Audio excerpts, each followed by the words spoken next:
Salut la compagnie, c'est Jules Melon et aujourd'hui on se retrouve pour un nouveau podcast en compagnie de l'endimanché du ciné. Comment vas-tu Dimitri? Bonjour, ça va en pleine forme. Ouais, et oui, toujours confiné, donc toujours à distance pour parler d'un film. Alors attention, un film sorti plus tôt cette année, non pas sur Netflix, mais au cinéma, alors juste avant le confinement, mi-mars à peu près. Vivarium, un long métrage science-fiction irlando-belgeo-danois, oui c'est pas une blague. Réalisé par Lorcan Finnegan qui lui est irlandais et avec au casting un certain Jesse Eisenberg, n'est-ce pas, que tu connais très bien. Dans quel film Dimitri? Zombieland 1, Zombieland 2, le terrible Man of Steel. Ah oui. Et l'autre film, j'ai oublié le nom, 30 minutes maximum, encore avec Ruben Fleischer, un acteur fétiche de Ruben Fleischer d'ailleurs. Et de Social Network, etc. Exactement, je n'ai pas vu celui-là. Ah oui, et à ses côtés nous avons Imogen Poots, qui est pas trop connue, une actrice britannique, voilà. Et les deux vont jouer en fait, oui, et ils vont jouer un couple les deux. Alors pas inconnu, mais elle a fait des petits rôles, voilà. Et donc ils jouent le rôle d'un couple, voilà, qui s'appelle Gemma et Tom, un couple lambda qui a l'air tranquille et qui a pour ambition de s'installer, voilà, ensemble dans une petite maison. Et pour ce faire, ils vont voir un agent immobilier un petit peu bizarre qui va leur conseiller la maison de leurs rêves dans un lotissement improbable où toutes les demeures sont identiques, dans une petite ville témoin qui s'appelle Yonder. Et là-bas, il va se passer des choses un petit peu spéciales puisque c'est un film de science-fiction. Voilà, on va pas en dire plus hors spoiler parce qu'on va faire une énorme zone spoiler là-dessus avec peut-être des théories ou interprétations, que sais-je. Mais avant d'aller un peu fantastique fantastique. Ouais, voilà. Alors, du coup, mon cher Dimitri, avant d'aller dans l'ambiance et tout, et avant d'aller dans les spoilers, qu'as-tu pensé de ce film pour le moins étrange, ma foi, hein? Oui, c'est un film en effet très étrange qui ne m'a pas plu, voilà. Donc pour moi c'est raté, on n'est pas dedans. Il y a de bonnes petites idées sur lesquelles on reviendra, mais plutôt en spoiler. Ouais. Néanmoins, il y a aussi des éléments sur lesquels on va sûrement bientôt revenir qui sont insupportables, à commencer par le personnage de notre cher Heisenberg. Voilà. Alors, du coup, tu n'as pas trop apprécié. Moi, je suis mitigé, je l'avoue. Disons que, en fait, c'est un épisode de la 4e dimension en mode long métrage. Et d'ailleurs, le petit souci est là aussi, c'est que voilà un film qui dure donc 1h37, qui a bien 30 minutes de trop, potentiellement. Parce que il se passe des trucs à un moment, mais ça tourne un peu en rond, on voit où on veut en venir, tout ça d'ailleurs ça tourne en rond, c'est très drôle, on va très vite y revenir. C'est peut-être l'allégorie du film, d'ailleurs un film qui tourne en rond avec un cycle éternel, c'est pas le Roi Lion là, mais on n'est pas loin. C'est un film qui manque d'être carré, c'est vraiment l'idée, sans les jeux de mots. Alors, mais par contre, oui, j'ai quand même apprécié certaines thématiques, ça on va y revenir en détail et en spoiler, mais voilà, on a l'ambiance, la 4e dimension, il y a un véritable hommage là-dessus, et alors aussi des petites influences dans l'atmosphère. Alors, je t'en ai parlé par SMS, où là on découvre nos avis, voilà. Mais par SMS, je t'avais dit un petit peu le côté Truman Show, dans ce côté aseptisé banlieue, où tout sonne faux et tout. Ça t'a pas rappelé un peu ça Non, d'accord. C'est clair. Oui, mais tu m'as dit pas bête quand. Oui, sur l'idée, mais c'est vrai que c'est plutôt la 4e dimension, mais il n'y a pas de rythme, quoi. Parce que le principe de la 4e dimension, c'est justement d'être de passer, on va dire, un tiers du temps à s'interroger, se poser des questions. Oui. Mais là, l'interrogation, déjà, proportionnellement la durée du film, elle est beaucoup plus longue à la base. Du coup, ça crée ça crée 1 heure de point d'interrogation et 20 minutes de réponse. En tout cas, et encore 20 minutes de réponse. 20 minutes on laisse tout en suspens et vous réfléchissez comme vous pouvez, on vous a rien proposé de spécial, mais on vous a balancé des thématiques en l'air. Alors, oui et non, mais sans y revenir en spoiler, disons que c'est un film qui manque de rythme. Il est sur un faux rythme en fait. Pourquoi ? Parce que Lorcan Finnegan, je pense, c'est volontaire, a voulu installer une ambiance de l'étrange, du bizarre. Parce que franchement, ce que vit ce couple, c'est pas banal. On va très vite y revenir. Alors, pour faire simple, là, c'est pas un spoiler de le dire, parce que quand ils arrivent à cet endroit, déjà ils sont très il trouve ça très bizarre, ce pavillon de banlieue, en mode avec toutes les maisons pareilles. Alors ça existait, hein, il y a des endroits où ils ont construit comme ça, notamment en Irlande. J'ai vu ça, le réalisateur, il a voulu reproduire quelque chose qu'il a vécu chez lui, des endroits où ils ont construit comme ça à l'identique pour faire des économies, en fait, tout simplement. Et ça fait un peu ambiance aussi à la Tim Burton, qui aimait bien représenter ces petites banlieues pavillonnaires où tout a l'air parfait. D'ailleurs, tout a l'air totalement incroyable, paradisiaque, jusqu'à l'écœurement même, hein. Je sais pas si on ressent ça, le côté pastel des choses, on dirait des maisons de poupées. D'ailleurs, ça m'a fait penser à un épisode de la 4ème dimension qu'on a vu ensemble, hein. Oui, tu t'en souviens de celui-là, hein, voilà, on n'en dit pas plus parce que sinon on spoil l'épisode, hein, du coup, voilà. Mais on est clairement dans une ambiance malsaine, voilà, où en fait je pense que le réalisateur a voulu critiquer avec un profond cynisme la société de consommation et de capitalisme. Mais ça, on y reviendra sur les interprétations à la fin. Il a utilisé la science-fiction et le fantastique pour faire passer un message particulier et aussi sa vision très personnelle du couple, de la vie parfaite et de la famille. Et ça, peut-être qu'on va y revenir aussi en spoiler. Je sais pas, il y a des trucs qui paraissent un peu grinçants là-dedans, hein. Oui, mais le film là est grinçant, c'est aussi le problème, hein, c'est que tu parles de faux rythme, tu parles de bizarrerie, c'est absolument ça. Ouais. C'est-à-dire que le film, alors attention, on va pas dire qu'il a pas de rythme, parce que sinon, on va tomber dessus. Il a un faux rythme, mais il a un rythme. Oui. Il a un rythme, alors, qui est freiné, quand même, tout du long, quand même, voilà, c'est-à-dire c'est une temporisation globale, parce que sinon le film est bouclé en l'espace de 25 minutes, il faut pas se leurrer non plus, hein, parce qu'à mon avis, il n'y a pas 30 minutes en trop, il y a 1 heure en trop, hein.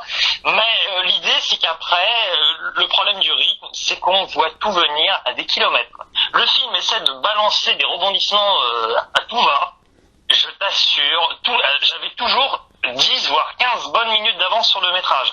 Alors pour un film qui se veut bizarre, il est bizarre parce que je vois tout arriver, mais il est pas bizarre parce qu'on me surprend, quoi. Donc franchement, il a un peu planté son coup, quand même. Alors non, mais justement, je pense pas que le réalisateur ait voulu surprendre avec des twists, parce que moi aussi j'ai senti à peu près le truc venir. Je pense pas qu'il ait voulu nous faire languir un aboutissement incroyable. Il nous a écrit son histoire en nous faisant passer des messages et des thématiques.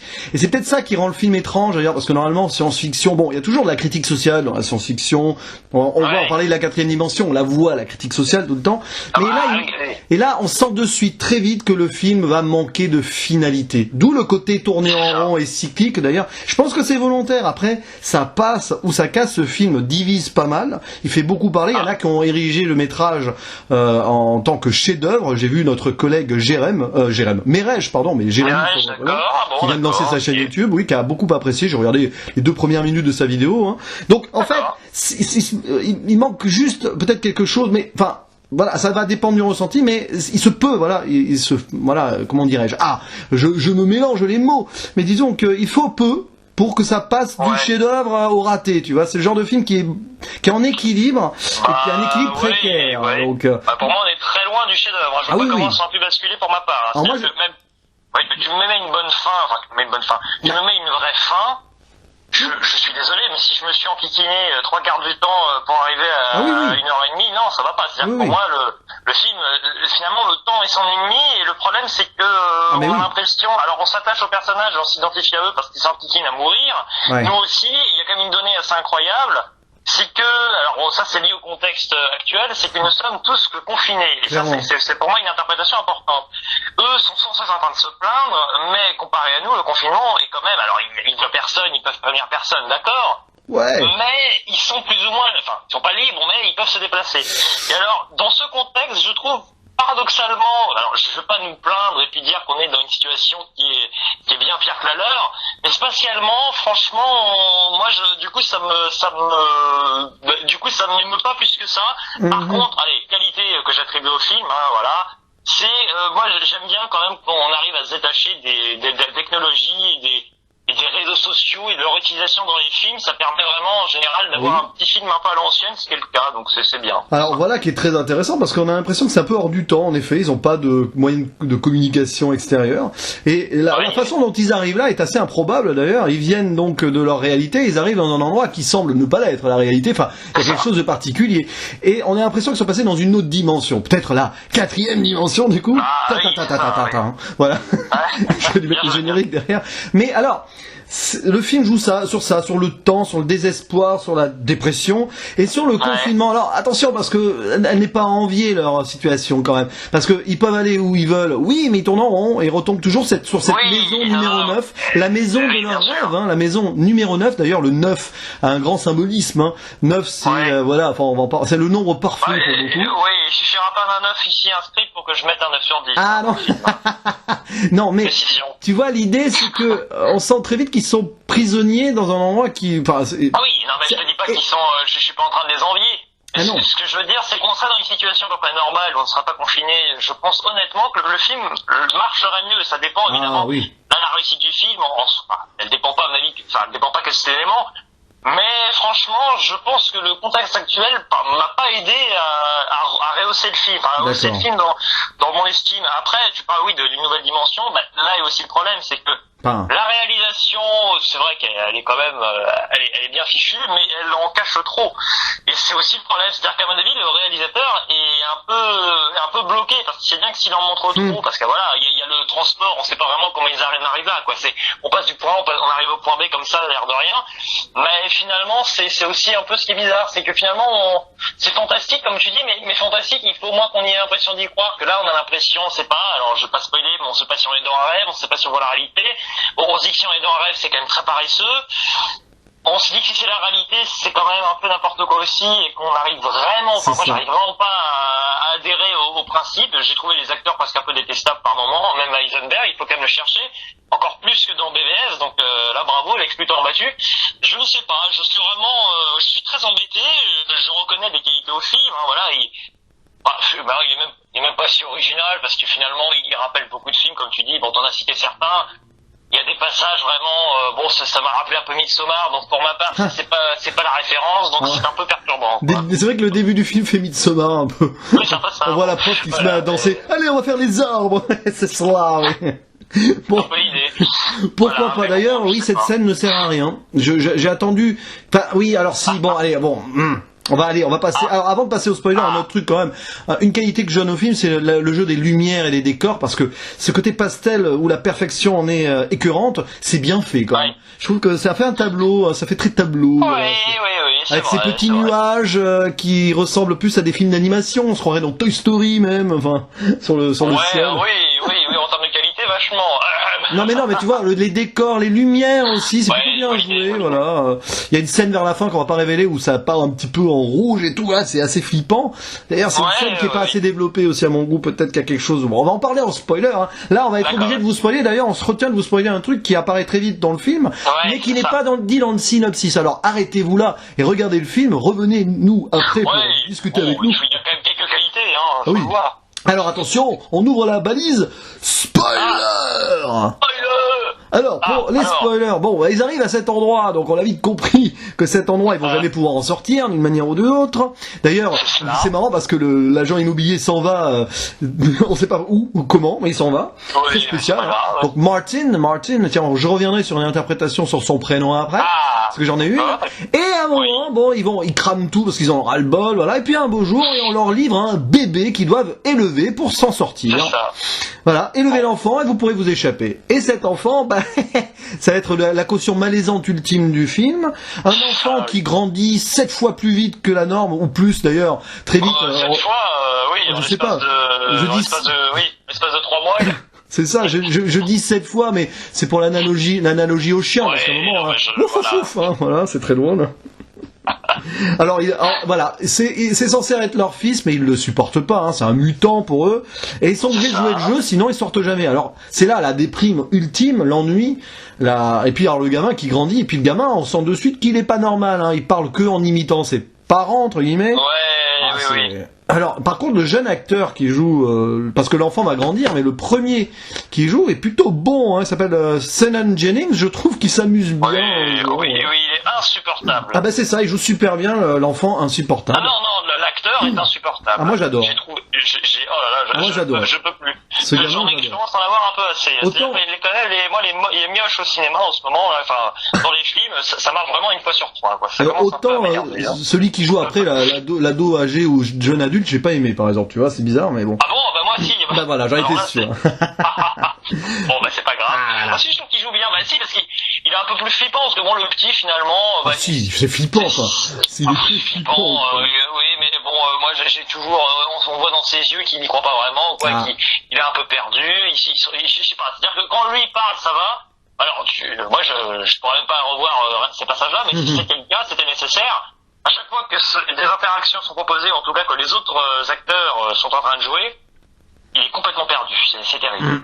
Alors c'est pour justement, ça d'ailleurs ils sont malins, en termes de mise en scène ils sont malins parce que justement ils le montrent pas trop souvent, comme ça voilà, ils ont bien compris qu'il était un peu perdu spatialement, donc la plupart du temps c'est du chant contre chant quand il papote. C'est d'ailleurs un peu ce qui est un peu perturbant, il y a un peu trop de chant contre chant parfois. C'est pour montrer la séparation vraiment, qu'ils sont pas dans le même monde, mais bon, après... Ouais. Bon, quand je parlais au début du film, le côté critique de la société capitaliste et tout, la vie parfaite qui est en fait un cauchemar, voilà, qui est un enfer. Bon, et aussi la critique de la famille, parce que quand tu vois ce genre de film, bah, t'as pas forcément envie de devenir parent, hein, si tu suis la logique du truc, quand même. C'est la représentation de l'enfant roi détestable, qui est devant sa télé en plus. Bon, il regarde ses programmes bizarres, parce que on sent très vite qu'il est un petit peu d'ailleurs. Mais alors, il fait ses caprices, c'est insupportable, mais je trouve ça cynique ô combien. Je sais pas ce qu'il a voulu faire passer comme message là-dessus. Sûrement une critique de la société, oui, mais de là à donner, à dégoûter peut-être des gens de devenir parents, ça fait un peu bizarre quand même. Alors, je sais pas, c'est quand même un peu dérangé quand même dans l'histoire. Moi je trouve que c'est peut-être une qualité du film, c'est-à-dire comment il a un parti pris silence. Enfin, moi ça m'intéresse, au contraire ce genre d'idée. Après pour moi l'application elle est pas bonne. Bon, tu parles de la télé, c'est un peu pareil, c'est-à-dire que le problème c'est que le film pose beaucoup de questions. Parfois il appelle aucune réponse, non pas sur des messages, mais sur l'histoire de la télé, mais il y a une télé qui marche, ça change un petit peu tout, quoi. Enfin, je veux dire, ça peut changer la donne potentiellement. Pourquoi elle marche que pour son programme bizarre, non mais...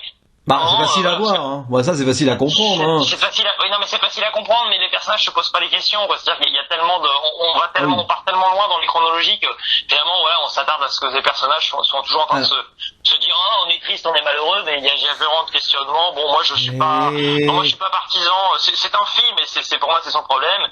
Il est trop explicite pour être implicite, il est trop implicite pour être explicite. C'est vraiment ça, quoi. Voilà, l'explication que j'ai sur l'attitude du père et de la mère. Enfin bon, bref, c'est pas vraiment le père et la mère, mais ils sont devenus apathiques. Ils sont devenus apathiques par la situation. Comme beaucoup de couples vivant dans ces conditions-là deviennent apathiques et se laissent vivre. Je pense que ça fait partie de la critique globale du truc.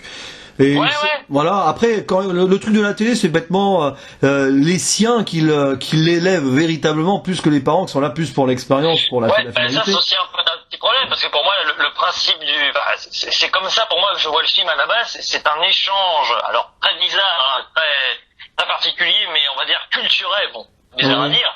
Entre eux là, donc pour moi c'est des serpents, hein, le Martin et le gamin là, et les humains. Mais finalement c'est pas vraiment ça, c'est un peu ça aussi. Aïe. Et pour moi non, mais je vois l'idée. Il est en train de communiquer, on le voit venir, mais les personnages eux ne s'en rendent pas compte.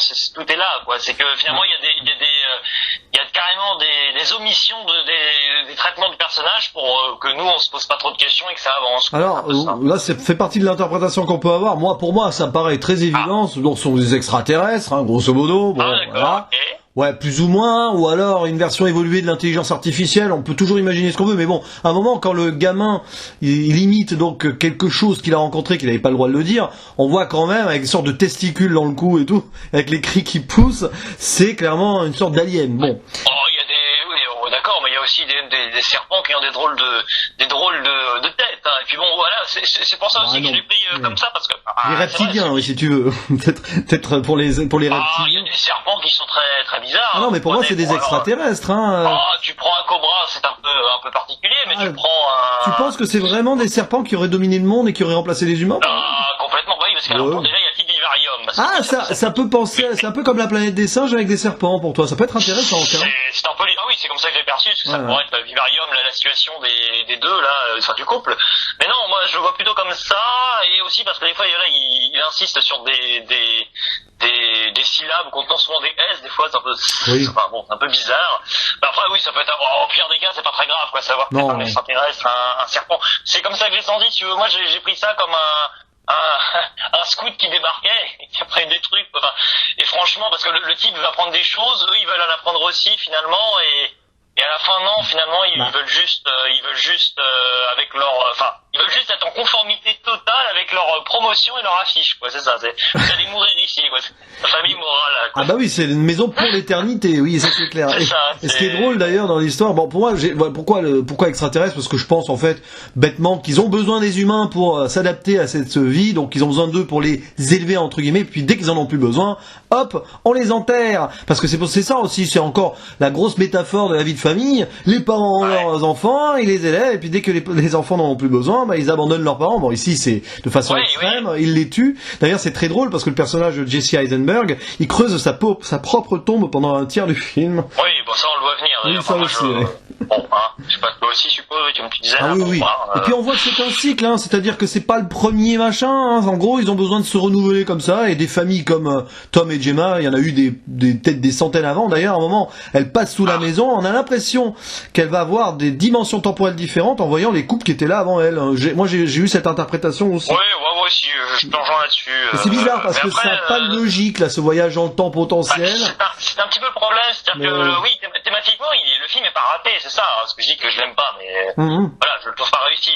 Thématiquement, là, de ce qu'on en dit, c'est sûr, là, en prenant les éléments un peu de manière très, très individuelle, il n'y a pas de problème. Mais alors, créer une alchimie avec tous ces éléments, juste, pour moi, c'est un peu difficile à suivre, là, quand même. Hein. C'est compliqué, et puis bon, après, c'est là où il y a des longueurs. Par exemple, il y a des scènes, à un moment, où on insiste bien avec, Gemma qui dit à chaque fois, je suis pas ta mère, puis finalement, si, tu es mon fils, tiens, puis non, finalement, non. Elle change d'avis au moins 3-4 fois à un moment. Oui, c'est ça, c'est le concept du dé magique ou du yo-yo. Pendant que l'autre creuse son trou, non, mais c'est ça. Oui. Et c'est là où le film dure trop longtemps. C'est pour ça, quatrième dimension, c'est bien, mais ça fonctionne super sur 25 minutes. Hein, c'est ça, sur 25 minutes, bon, voilà. Déjà que la saison 4 de la quatrième dimension d'antan, je la trouve moins bonne parce qu'il y avait des épisodes de 47 minutes.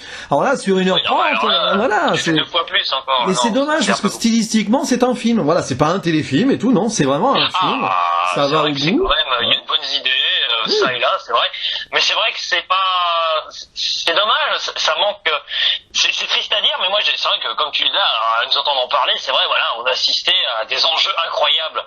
Mais honnêtement, moi, j'ai vu le film, franchement, j'étais vraiment pas pour les personnages, je m'en tapais royalement, je sais pas comment on fait le film, mais franchement, c'est ça aussi le problème, c'est que si tu t'identifies pas au personnage, bah écoutez, il peut crever au bout de 5 minutes de métrage, que ça changera pas grand chose, ça pourra même abréger notre peine, quoi. Enfin, c'est un peu ça, ils n'arrivent pas pour moi à rendre des personnages très attachants, entre eux, l'alchimie elle fonctionne pas, c'est pas un couple intéressant à la base, quoi. Enfin franchement, je suis désolé. Non, c'est vrai que c'est pas très travaillé, il y a pas d'exposition pour bien les présenter, ça va très vite. Voilà, c'est paradoxal parce que ça va très vite, il va très vite dans le sens dans le vif du sujet le film, mais après il traîne en longueur, alors finalement il manque d'équilibre. Ah oui, puis alors, la scène d'introduction quand même, parce que ça j'avais envie d'y revenir, où on voit ces oiseaux, là, les oisillons, avec l'oisillon qui grandit et qui bouffe sa mère. En fait, c'est les 2-3 premières minutes, quand on voit les oiseaux dans le Nil, c'est en fait le film qui nous est raconté, tout simplement. C'est ça, oui, c'est ça, c'est ça, exactement. C'est une bonne idée aussi, tu vois, c'est une bonne idée, quoi. Il y a de bonnes idées, mais ça suffit pas. Hein. Comme Midsommar, la tapisserie qu'on voit dès le début, ça raconte le film. Tu mets pause dessus, t'as le film. Donc c'est marrant, mais bon. Et puis le truc qu'on voit venir très vite, c'est peut-être ça que je regrette, même si c'est pas un film à twist, c'est que l'agent immobilier, très vite, et puis très vite quand tu vois le gamin tout petit, tu sais que ce sera l'agent immobilier, que c'est la même chose, quoi. Que c'est le même genre de créature. Ils répètent tous les deux, comme tu disais, un peu bizarrement, ils répètent ce que disaient les autres, alors forcément, oui. Donc là-dessus, on voit très vite. C'était tellement sûr, bon, voilà. Après, haute qualité au film, allez, on va quand même leur donner. Voilà, il y a pas beaucoup d'acteurs, c'est toujours plaisant d'avoir un film où il y a pas grand monde. C'est ce qui m'avait plu d'ailleurs dans Passengers, par exemple. Oui, c'est ça, c'est du huis clos. Shining, évidemment, enfin voilà. C'est un huis clos survivaliste, hein, c'est un petit peu ça, avec peu d'acteurs, mais beaucoup de choses. Et peut-être ici trop de choses, ou alors ce qui est bizarre, c'est qu'on a l'impression qu'il nous manque quand même pas mal d'éléments, mais en même temps tout était réuni, donc peut-être que c'est un problème d'enchaînement, tout simplement. C'est un problème de faux rythme qui fait qu'il y a beaucoup de choses, de belles choses potentielles, mais en fait il veut trop nous laisser libre à une certaine interprétation, tout en nous martelant ces thématiques qui sont claires, quoi. Critique de la société, critique de la famille actuelle moderne. Il y a plein de choses là-dedans qui font qu'au final, c'est marrant, c'est un film qui nous donne beaucoup d'interprétations, mais au final, pas tant que C'est un ça. peu comme la plateforme, hein. C'est un peu bizarre quand même. C'est un C'est un film peu qui... comme la plateforme, hein. Cherche pas à faire oui, des c'est défauts, exactement ça. Alors, c'est presque des films qu'on pourrait mettre en parallèle, tout à fait, avec ce côté confinement Ouais. actuel, côté que des fois ça veut trop nous en mettre à travers la figure, alors que ça pourrait être beaucoup plus vite, entre guillemets, finalisé, peut-être plus simplement. Mais bon, c'est des films qui veulent nous faire réfléchir, tout simplement. Et là, Lorcan Finnegan, il a clairement voulu nous montrer son côté cynique de la société, et nous faire ressortir de là avec un goût amer dans la bouche. Et quelque part là-dessus, ça fonctionne. Peut-être que finalement, il a voulu faire ce film sans forcément trop qu'on apprécie, mais qu'on se pose des questions derrière. C'est possible, après tout. Je sais pas, mais en tout cas, c'est intéressant ce que tu dis, parce que oui, on sent qu'il y a du cœur à l'ouvrage derrière, il y a la volonté de nous proposer quelque chose, mais pour moi, c'est le réalisateur finalement, là, je vais pas dire qu'il fait un film pour lui, mais je trouve pas vraiment qu'il inclut tout le monde dedans, quoi. C'est un peu ça. Il inclut vraiment les spectateurs systématiquement. Il y en a qui ont aimé, je dis pas, hein. Oui. Je pense à la base, le destinataire, il est pas si simple à comprendre, quoi. Je veux dire, à saisir et appréhender, à prendre avec son aile, presque. C'est marrant, son aile, oui. Comme les oiseaux. C'est marrant, c'est vraiment un film d'auteur, clairement. Il a sa vision des choses, et en gros, il balance ça en disant, bon, les gars, enfin, les gens qui regardaient, si vous avez adhéré, tant mieux ou pas, mais j'ai fait mon œuvre, et voilà, elle est comme ça. Mais en même temps, c'est aussi clair, la marque de fabrique de quelqu'un qui devrait avoir une bonne carrière, là, parce que on sent qu'il a sa patte. Alors oui, il y a des références, hein, Truman Show, un peu du Tim Burton sur le côté pavillon de banlieue. Alors je dis ça, mais t'as pas vu Édouard Romain d'Argent et tout ça? Non, mais je vois l'idée, je vois les extraits, je comprends un peu l'idée. Après, oui, c'est ça, c'est que le film, c'est plutôt scénaristiquement qui flanche, hein, parce que finalement, thématiquement, il a rien à l'envier à certains films qui sont bien plus réussis. C'est ça. Tout simplement, moi je pense. C'est quelqu'un qui a commencé avec des courts-métrages, tu vois, ça se sent. C'est que après il faut passer au long-métrage, c'est pas facile. Oui, non mais je pense honnêtement, je veux dire un truc. C'est sûr que s'il arrive à mieux maîtriser le rythme, quitte à ce que le scénario soit quand même aussi un peu plus solide, hein, même sacrément, parce que quand même, là, il y a vraiment des trous dans la tablette. Mais franchement, oui, en termes de réal, c'est vraiment sympa. C'est l'une des meilleures réals du début d'année. Oui. Mais voilà, j'ai vu de bien meilleurs films, même si la réal n'était pas à ce niveau-là, simplement, hein, voilà. Simplement. Bah oui, parce que c'est vrai que la réalisation d'un film ne fait pas tout. Et ça mériterait un débat aussi un jour. Mais bon. Pour moi, non, pas du tout. Pas du tout. Évidemment, c'est toujours plus agréable. Je vais pas dire, super plan, mais ça s'arrête là. Non. Enfin, pas pour moi, en tout cas. En tout cas, oui, il y a des beaux plans dans le ciel et tout, ça c'est vrai. Il y a des petits trucs. Après, ça, un peu inégal aussi, la réal, hein. Je me concentre vraiment sur le positif, mais. Oui. Bon, elle est pas exempte de défauts, quand même, majeurs, hein. Bon, après, il y a quand même des problèmes, parfois d'éclairage un peu, quand même, malgré tout. Je trouve que, surtout quand c'est sombre, quand il y a des couleurs, mais quand c'est sombre. Ça joue sur la lumière, sur l'absence de lumière pour l'absence d'espoir. Enfin, de toute façon, l'espoir, il n'est jamais là, vraiment, hein, même avec de la lumière. C'est un peu trop pastel, hein, c'est un peu trop rose bonbon parfois, et c'est du faux semblant. Mais j'aime bien ce genre d'ambiance quand même dans les films. Donc rien que pour cela, et là j'ai donné ma note. Vas-y, alors je vais pas descendre le film au niveau de la note parce que j'ai bien aimé certaines thématiques, j'aime bien le ton cynique de l'ensemble, et du coup, même si la finalité, je vais quand même mettre un 6 sur 10 à ce film, et que je reverrai à l'occasion, pas de suite, mais je le reverrai à l'occasion parce que ça mérite de peut-être faire des analyses dessus, pourquoi pas faire des parallèles avec la plateforme, en effet c'est intéressant. Et toi, mon cher ami Dimitri, combien mets-tu à ce film? Moi je vais partir du principe très simple que dans la catégorie des films auxquels j'attribue plus de défauts que de qualité, c'est l'un des meilleurs, entre guillemets. Donc tout simplement 4 sur 10 quoi. D'accord, c'est pas complètement raté, mais c'est pas un film non plus réussi quoi. Je retiens quand même surtout du négatif, même si c'est vrai qu'aussi un petit problème d'acting, mais bon à mon avis la direction des acteurs est quand même un peu calamiteuse. Mais bon, heureusement que le réel est là pas pour sauver la mise, mais pour permettre parfois des petits moments sympatoches, mais ça va pas vraiment de là. Désolé. Bon nous deux ça fait la moyenne quand même, voilà. Voilà, c'est pas si mal. Alors, ça va, quoi. n'hésitez pas vous en commentaire à nous dire ce que vous avez pensé de ce film et balancez vos théories et interprétations parce que vous avez peut-être vu autre chose. Oui, par contre, faut préciser spoiler avant parce que oui. Pas gâcher le plaisir. Voilà. Bon là on est sorti de la zone spoiler déjà depuis quelques minutes. Oui, c'est vrai. Mais oui, bien sûr, voilà, c'est que ceux qui l'ont vu évidemment qui vont donner des théories, sinon ça ne sert à rien. Voilà. Mais bon, c'était un plaisir de parler de ce film avec toi, vraiment c'est très intéressant ce genre de métrage. Oui, c'est Comme vrai. quoi, mais bon, 2020 n'est pas une année parfaite au niveau sortie, faut l'avouer, mais il y a beaucoup de films qui font parler, et ça c'est intéressant. C'est ça, oui, c'est ça. Alors là, je te rejoins parfaitement. C'est vrai que cette année, pour l'instant, j'ai eu de très bons films. Mais c'est vrai que la proportion est plutôt au moyen, voire raté. C'est vrai, faut le dire. Enfin, moi, je le dis. Bon, moi, je vais pas faire mon râleur. Mais ce qui est très appréciable, c'est que dans pas mal de films, entre guillemets, qui sont un peu ratés ou ratés, c'est qu'il y a quand même beaucoup de positifs à en retirer. Donc, je suis quand même content, malgré tout, de l'avoir vu. Voir un film, même s'il est raté, si on est fan de cinéma, de films, de séries, on est content, tout simplement. D'accord. Voilà. Peut-être que le prochain film dont on va parler, on sait lequel, tous les deux, mais on ne dit pas encore.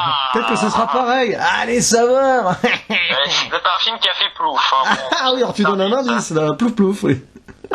Voilà. Mais bon, en tout cas, c'était un plaisir. Et puis, ça patauge. Ah, ça patauge, oui, c'est plus profond des abîmes, parfois. Mais non, vous verrez bien. Non, attention, on n'a peut-être pas le même avis dessus. En tout cas, merci beaucoup, cher ami Dimitri. Je suis très content aussi, merci. Et merci à vous de nous avoir écoutés jusque-là, voilà. Allez, maintenant, on va se coucher.